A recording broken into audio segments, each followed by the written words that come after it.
অনেক সকাল থেকেই তো আপনি জানাচ্ছিলেন আমাদের এই বিষয়ে। ঈদের আগে এলিভেটেড এক্সপ্রেসওয়ে নির্মাণ কাজের জন্য যাত্রীদের যে ভোগান্তি সেটি নিয়ে কর্তৃপক্ষের বক্তব্য কি, এবং এই বিষয়ে যানবাহনের যারা চালক রয়েছেন এবং যাত্রীরা তারা কি বলছেন?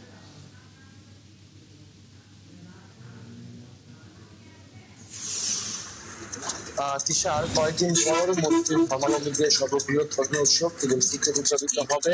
এই ঈদকে কেন্দ্র করে আসলে সীমান্ত এলাকায় যারা শ্রমজীবী মানুষ আছেন তারা কিন্তু দুটি মহাসড়ক তারা ব্যবহার করবে, ঢাকা রিচা মহাসড়ক এবং রবীন্দ্রনগর চন্দ্র মহাসড়ক। আমি এর মধ্যে আছি রবীন্দ্রনগর চন্দ্র মহাসড়কে। আপনি জানিয়ে রাখি যে রবীন্দ্রনগর চন্দ্র মহাসড়কের বাইবেল থেকে শ্রীপুর পর্যন্ত ঢাকা আসলে এলিভেটেড এক্সপ্রেস নির্মাণ কাজ চলমান রয়েছে। আর এই নির্মাণ কাজ চলমান থাকায় এখানে যে 4 লেনের যে মহাসড়কটি রয়েছে সেটি কিন্তু সংকুচিত হয়ে এখন 2 লেনে রয়েছে। আপনাকে জানিয়ে রাখি যে আজকে সকাল থেকে কিন্তু আমরা দেখাচ্ছিলাম বেলা বাড়ার সাথে সাথে কিন্তু যানবাহন বাড়তে শুরু করেছে, ধীরে ধীরে কিন্তু যানবাহন চলছে। অন্যদিকে এগুলোর যে নির্মাণ কাজ সেটিও কিন্তু আমরা দেখছি যে চলমান রয়েছে।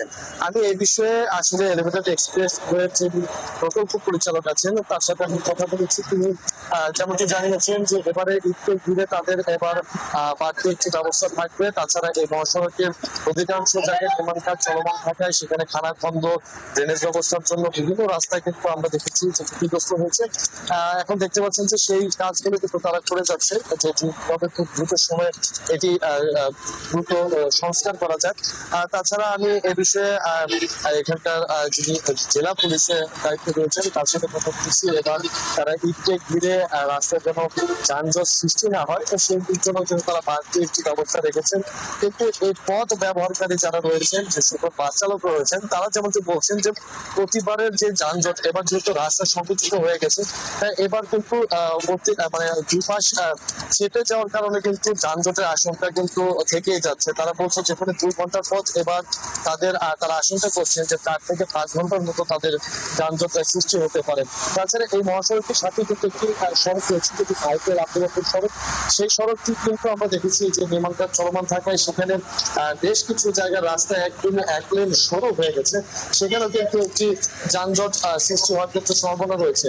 তাই সব মিলিয়ে এবার ঈদকে স্বাভাবিক করতে কিন্তু যারা এখানকার ব্যবহারকারী যাত্রীরা রয়েছেন তাদের দাবি রয়েছে যেন দ্রুত সময় এটি সংস্কার করে জি, এটি সংস্কার করা হলে সমাধান হবে, আমরাও সেটি আশা করছি। অনেক আপনাকে ধন্যবাদ আমাদের সাথে যুক্ত হবার জন্য। দর্শক, সাভারের নবীনগর চন্দ্রা মহাসড়কের খবর জানাচ্ছিলেন আমাদের সহকর্মী জাহিদুল ইসলাম অনেক।